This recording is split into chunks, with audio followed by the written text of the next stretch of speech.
The growing tension between state governments and electricity distribution companies over who has the authority to set electricity tariffs is taking a new turn. The federal government, through the Nigerian Electricity Regulatory Commission, has now stepped in, summoning all stakeholders to a high-level meeting scheduled for next week in Lagos.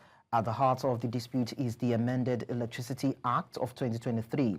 State energy commissioners operating under the Forum of Commissioners for Power and Energy in Nigeria argue that the law gives state governments full powers to regulate electricity within their jurisdictions, including the ability to set tariffs. But power distribution companies under the Association of Nigerian Electricity Distributors disagree.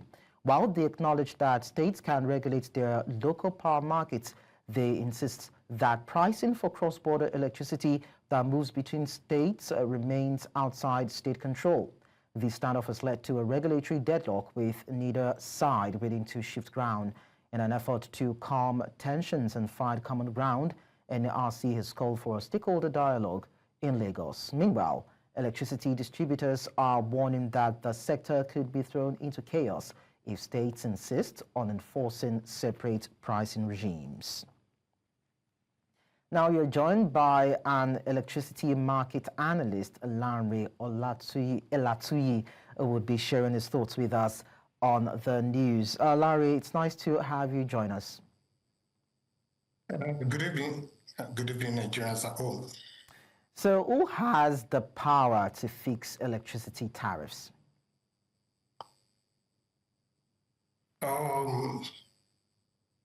It's the regulator that has the power to fix electricity tariff.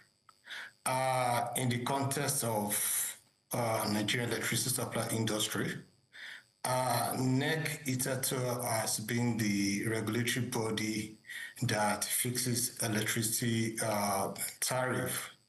But with the Electricity Act 2023 that grants states autonomy to regulate electricity within the state, then the responsibility now becomes that of the state regulatory commission. So, but here is the challenge and the bone of contention. For now, the only tariff that can be set by the state regulatory body is the end user's tariff, but they cannot set the wholesale electricity price, which is the price at which they buy electricity from the centralized pool. The wholesale market is still being regulated by NERC and not by state regulatory body. So NERC is the one regulating the wholesale electricity market right now. So the wholesale price is where the bone of contention is, and not what the end user's tariff should be at respective states. So let me just give you a small scenario. Like in the case of Enugu, every electricity being distributed in Enugu is being bought from the wholesale market regulated by NERC. And if you're going to, the state regulatory body does not have the power to fix the tariff at the generation level. So, but when it comes to the end user's tariff, and given the fact that the components of end user's tariff will be the generation cost, transmission cost, distribution cost. So the generation cost and the transmission cost that is still being regulated by NERC is going to be determined by NERC, the central regulator. But it is now the function of the respective state regulatory autonomy to now look at the regulatory asset base of each DisCos that is now serving that state and determine what the tariff is.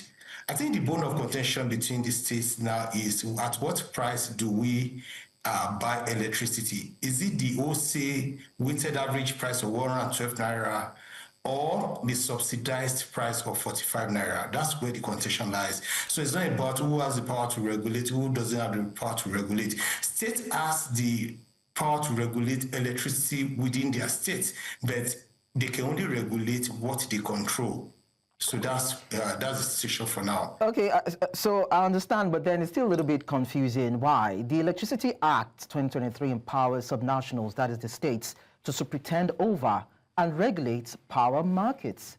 And NERC is still insisting that it wants to continue to be the one to regulate the price. And the Association of Nigerian Electricity Distributors are also, I'm coming, they're also insisting that the state governments do not have the power to fix price. But then this is meant to be a decentralized market. And the Electricity Act provides that the state should be in charge of that market. Okay, let me try to explain very well. NERC is not insisting that they want to determine the end user's tariff for states. That is not the position of NERC. Let's give an instance of, let's say, Oyo State now. If Oyo State decides to, Oyo State has been granted autonomy, but is there any generating plant in Oyo State for now? No. Oyo State will still relies on the power being generated centrally at a market, in the wholesale market, still being regulated by NERC. So there's a cost of generation as determined by the regulator. So the weighted average price of generation in Nigeria right now, as long as you are getting power from this wholesale market, the cost right now is 112 naira. So, and that cost has to be recognized in your tariff, or if the federal government says every Nigerian is entitled to subsidy, that means the cost of 45 naira instead of 112 has to be recognized in the tariff. So at state level, states can, for states that has been granted autonomy, they can regulate the price within their jurisdiction. But the point is that there is no generation within state level for now. No form of power generation within state level. They still rely on the electricity being bought from the wholesale market being regulated by NERC. So it's the distribution segment that the state has regulatory oversight for now. So that is where the challenge is. Okay. It's not as if probably NERC is saying they want to be the one to regulate electricity price at all. All right, that's noted. Now, for the states, what you're actually telling us is that if they are able to pull off grid and self-generate power, then they can preside over how much they are willing to make that power available to the distribution streams and, of course, the end users. I want to believe. Just in about 30 seconds. Yeah, not states generating their own power. If generation is within the states and they control it, if it's within the licensed generators within their states, and if they have their own power system, then they can now determine what the generation cost will be within their state's level. All right, so for states that do not have that capacity, do they even have that financial wherewithal to attract investments to scale up efficiency in that sector? Well, it's not for me to say whether they have power to do it or not. But I think a lot of states are making efforts to make sure that they attract the right investment, the right maybe investors that are ready to build power generation within their states. If they're able to do that, well, I think it's going to be good for everybody within their state. So, and the only challenge is that with those generators need a form of guarantees that would the state be able to provide that comfort for them. I think that's where probably we may have a challenge. But we have a lot of generation resources that are stranded in the sector.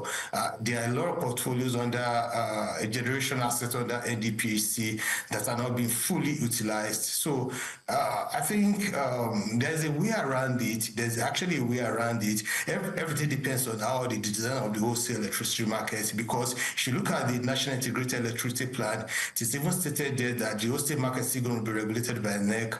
So states have that leeway to come to the wholesale market and procure electricity. And they may be able to get some IPPs within their states, but if you look at the generation cost, the marginal cost of an average IPP, I believe they are still safer and it's still better for them to come to the grid to buy their electricity, unless they're able to have investments in generation that are in an efficient class, most especially the combined cycle gas turbine, or maybe from renewables, maybe at that point, they will be able to just have generation at least cost. All right. Thank you so much, Lanre Elatuyi, for sharing your thoughts with us.